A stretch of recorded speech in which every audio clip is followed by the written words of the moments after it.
Hello viewers, welcome to our YouTube channel language junction. आशा करती हूँ आप सभी स्वस्थ और सुरक्षित होंगे।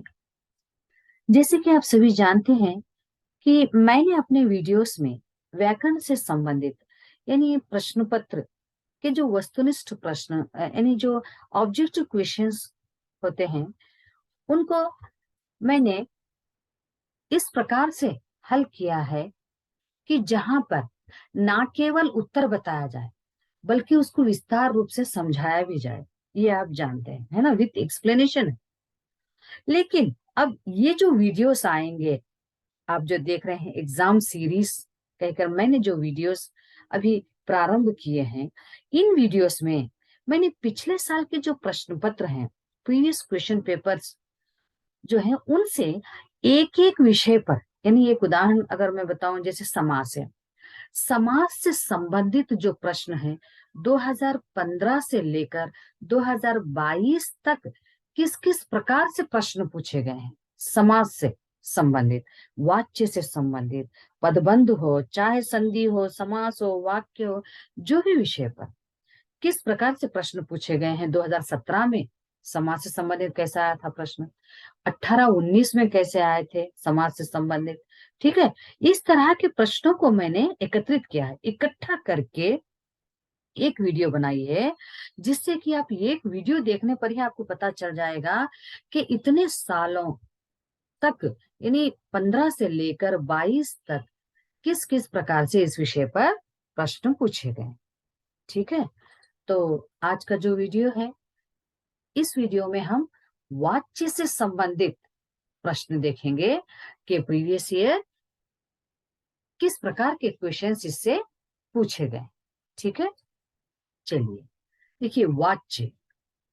और हर प्रश्न को हल करने से पहले मैं बिल्कुल शॉर्ट में एक परिभाषा, डेफिनेशन बोलूंगी और कुछ ऐसे ट्रिक्स दूंगी जिससे आप पहचान सकें एग्जाम में कि ये कौन सा वाच्य है और इसको किस तरह से परिवर्तन करना चाहिए। यानी कर्तृवाच्य में अगर पूछा है तो उसको कर्म में कैसा बदलें, कर्म में पूछा है तो कर्तृ में कैसा बदलें, और भाववाच्य में कैसा बदलें।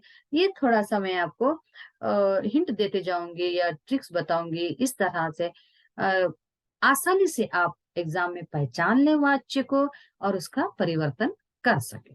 ठीक है, चलिए तो अब देखिए वाच्य की जो परिभाषा है, वाच्य क्रिया का वह रूप है जिससे ये पता चलता है कि वाक्य में क्रिया का मुख्य विषय कर्ता है, कर्म है या भाव है। ठीक है, अब ये डेफिनेशन जो है किस प्रकार से आप समझेंगे, देखिए राजेश कविता लिख रहा है। ठीक है, वाच्य कुछ और नहीं है, एक जो वाक्य दिया गया है, क्रिया जो दी गई है ना, उस क्रिया में किसको प्रधानता दी गई है, किसको इंपॉर्टेंस, महत्व, प्रधानता किसको दी गई है। क्या कर्ता की प्रधानता है उस काम में, क्रिया में, या कर्म प्रधान है या भाव प्रधान है, ये कैसे पहचाने। हमेशा ध्यान में रखिए जब आप वाक्य पढ़ते हैं ना, तो क्रिया को ध्यान से पढ़ना चाहिए। राजेश कविता लिख रहा है, ये क्रिया है ना, लिख रहा है। कौन लिख रहा है, राजेश। यानी लिख रहा है, इस क्रिया में किसको प्रधानता दी गई है, लिख रहा है अगर बोल रहे हैं तो हम पूछेंगे कि कौन, तो आप बोलेंगे राजेश। और राजेश क्या है, कर्ता, यानी जिससे काम हो रहा है उसको कर्ता कहते हैं, जो काम कर रहा है ना उसको कर्ता कहते हैं। ठीक है, लिख रहा है कौन, राजेश। किसको प्रधानता दी गई यहाँ पर, राजेश को प्रधानता दी गई है, इसलिए ये वाक्य हो गया कर्तृवाच्य। क्या कहलाएगा, अब ये कौन सा वाच्य कहलाएगा, कर्तृवाच्य। लिख रहा है कौन, राजेश, है ना, करता है, इसलिए ये कर्तृवाच्य होगा।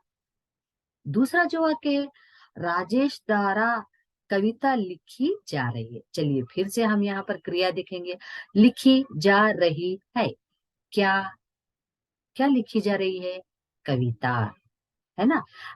अब इस वाक्य में किसको प्रधानता दी गई है, कर्म को प्रधानता दी गई। किसको, कर्म को प्रधानता दी गई, क्योंकि कर्ता तो राजेश है। तो राजेश द्वारा काम हो रहा है, लेकिन यहाँ कह रहा है लिखी जा रही है क्या? कविता। कविता तो कर्म हो गई, तो इसलिए ये हो गया कर्मवाच्य। ठीक है।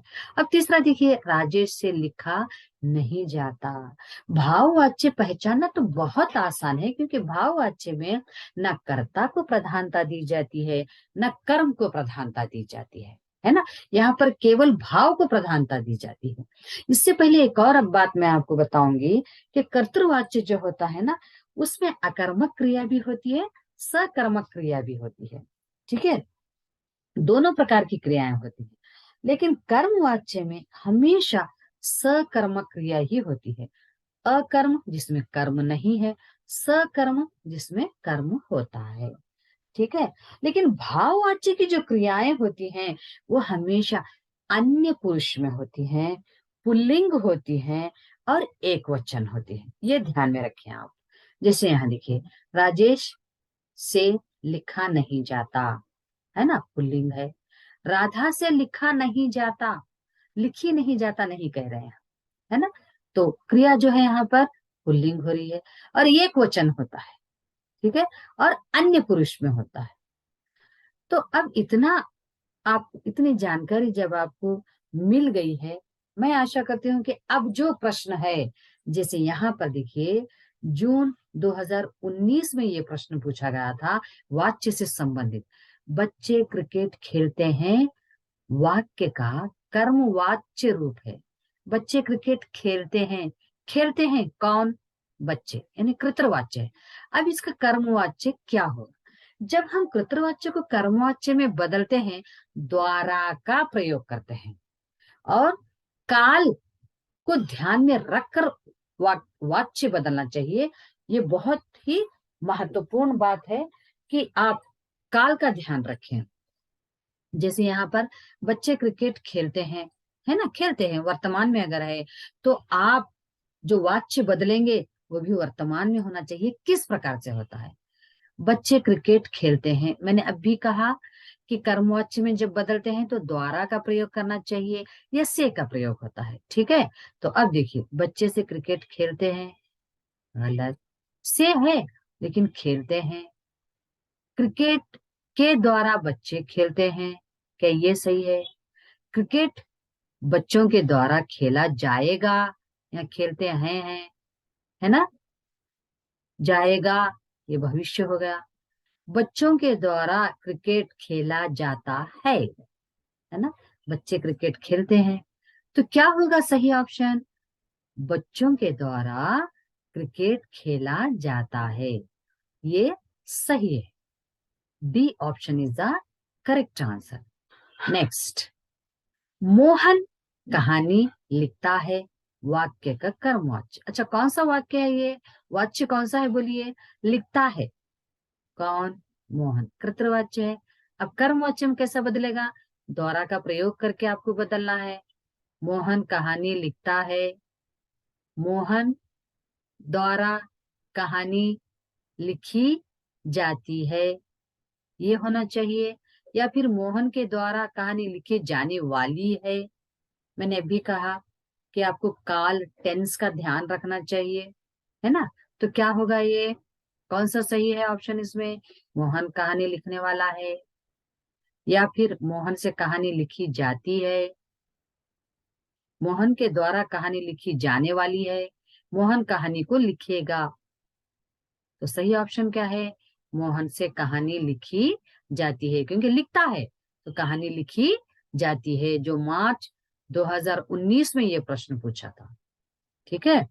अब देखिए, जून 2018 में वाच्य से संबंधित किस प्रकार का प्रश्न आया था? यह पुस्तक प्रेमचंद ने लिखी, यह पुस्तक प्रेमचंद ने लिखी,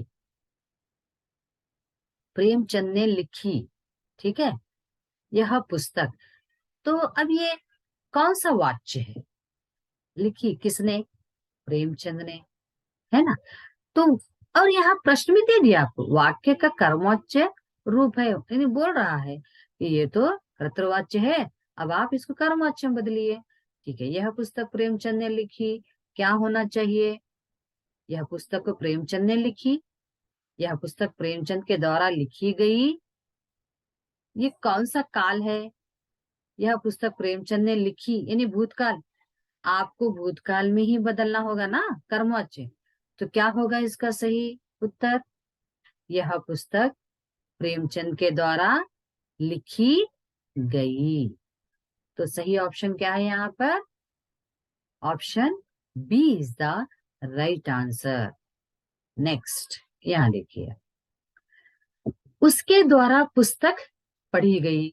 जून 2017 में ये प्रश्न पूछा, उसके द्वारा पुस्तक पढ़ी गई। अच्छा, अब देखिए, वाक्य कृतवाच्य में लिखिए, है ना? तो किस वाच्य में दिया गया? पढ़ी गई। क्या पढ़ी गई? पुस्तक। क्या पढ़ी गई? पुस्तक पढ़ी गई। अब आपको कर्तृवाच्य में बदलना है। उसके द्वारा पुस्तक पढ़ी गई, यानी क्या होगा? भूतकाल में होगा। अब कृतवाच्य कैसा होगा इसका? तो इसका कृतवाच्य होगा उसने पुस्तक पढ़ी। उसने पुस्तक पढ़ी, ये सही आंसर होगा। ठीक है। नेक्स्ट क्वेश्चन, मार्च 2016 में पूछा था, मैं अपना सब काम स्वयं करती हूँ, है ना? स्वयं करती हूँ, कौन? मैं, यानी करता है। तो किस वाच्य में बदलना है आपको? कर्म वाच्य में बदलना है ना? मैं अपना सब काम स्वयं करती हूँ। तो क्या होगा सही ऑप्शन? मेरे द्वारा अपना काम स्वयं किया जाता है, या मेरे द्वारा अपना काम स्वयं की जाती है। मैं अपना सब काम स्वयं की जाती है, मैं अपना काम स्वयं करूंगा। तो सही ऑप्शन क्या होगा? B is the right answer.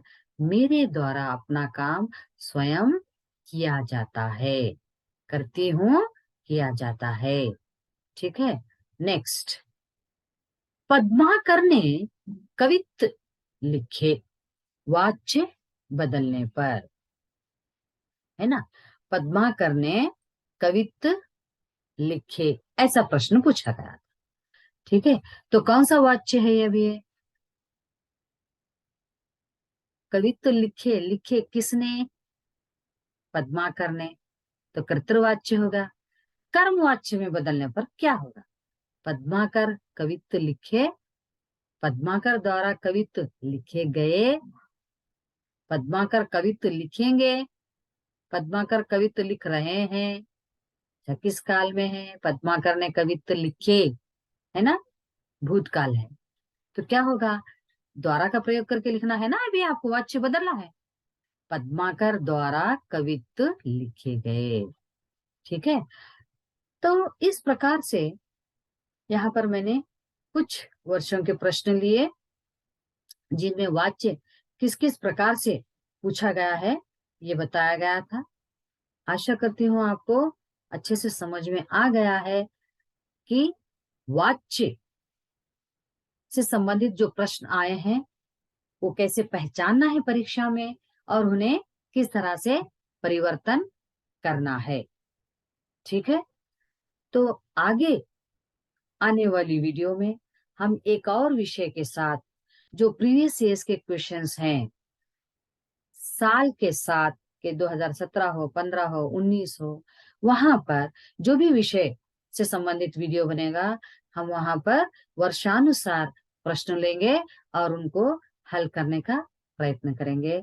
और मैं आशा करती हूँ कि वीडियो देखने के बाद आपको अच्छा लगेगा और आप अवश्य सब्सक्राइब करेंगे और वीडियो से लाभ उठाएंगे और परीक्षा में अच्छे अंक लेने की कोशिश करेंगे। ठीक है। फिर मिलेंगे अगले वीडियो में। तब तक के लिए खुश रहिए, प्रसन्न रहिए, सब्सक्राइब कीजिए। धन्यवाद।